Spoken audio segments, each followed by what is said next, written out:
Operation सिंदूर के दौरान पाकिस्तान को जो चोट लगी है उसकी हकीकत अब सीधे पाकिस्तान से सामने आने लगी है। कल तक जो पाकिस्तान यह दावा कर रहा था कि इसको ज्यादा नुकसान हुआ नहीं, वो अब खुद ही सबके सामने आकर अपनी लगी हुई चोट को कबूलने के लिए तैयार दिख रहा है और काफी हद तक कबूल भी कर चुका है।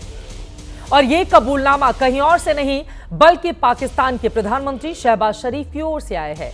शहबाज शरीफ का एक वीडियो वायरल है जिसमें वो सैनिकों के बीच बोलते हुए नूर खान एयरबेस और दूसरे ठिकानों पर भारत के हमले की बात को कबूल कर रहे हैं। इसी वीडियो में आगे वो ये भी कहते हैं कि भारत के हमले की जानकारी आर्मी चीफ असीम मुनीर ने दी थी। ये वही शहबाज शरीफ हैं जो कल तक लोगों से कहते फिर रहे थे कि कुछ हुआ ही नहीं है, लोगों को बेवकूफ बनाकर पाकिस्तान की झूठी जीत का जश्न मना रहे थे।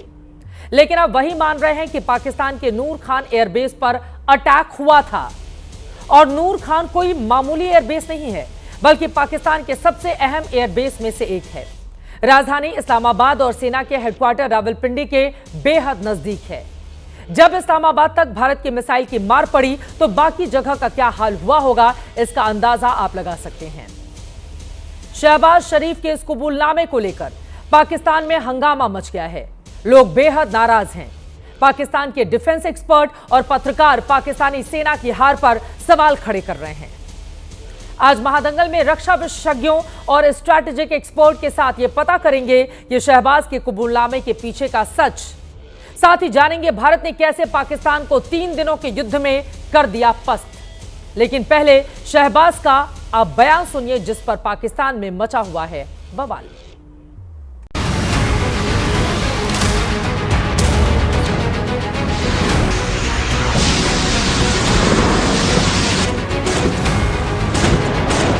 नौ और 10 की दरमियानी रात में तकरीबन 2:30 बजे जनरल सईद आसिम मुनीर ने मुझे सिक्योर फोन पे मुझे बताया हिंदुस्तान ने अपने बैलिस्टिक मिसाइल अभी लॉन्च किए हैं, एक नूर खान एयरपोर्ट पे गिरा है और कुछ और दूसरे इलाकों में गिरे हैं। और पाकिस्तान ने जो मिसाइल हमले किए हैं उससे तो हिंदुस्तान को कुछ भी नहीं हुआ। यानी हिंदुस्तान ने जो मिसाइल स्ट्राइक्स की हैं पाकिस्तान के अंदर, और वो सारे जो हैं जिन जिन बिल्डिंग्स में उनको जाके लगना था, स्कैल्प एक्यूरेटली जाके उन्होंने हिट किया और हम कुछ भी नहीं रोक सके। पाकिस्तान ने जो मिसाइल मारे हैं उनका इम्पैक्ट नहीं हुआ, वो एक्यूरेट भी नहीं होंगे। सुबह मैं फजर के बाद मैं स्विमिंग करता हूँ तो मैं एहतियातन अपना सिक्योर फोन साथ ले गया। As luck would have it, वो घंटी बजी, जनरल आसिम मुनीर लाइन पर थे, कहने कि अब हमें सीज फायर करने की दरख्वास्त आ रही है। तो मैं समझता हूँ कि आप बिस्मिल्लाह करें और इस सीज फायर की ऑफर को कबूल करें। अपने मुंह से कह रहा है कि ये बात फजर के टाइम हुई।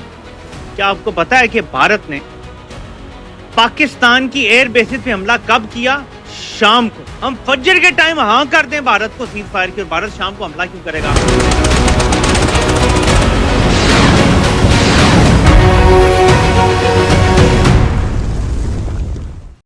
पाकिस्तानी सेना की मक्कारी, उसका झूठ लगातार सामने आ रहा है। जरा सोचिए कि जो लगातार ये कहते रहे कि नहीं भारत ने हम पर हमला किया लेकिन मुंहतोड़ जवाब हमने आसमान में ही दे दिया, वो अब स्वीकार कर रहे हैं कि किस तरह की तबाही भारत की ओर से मचाई गई।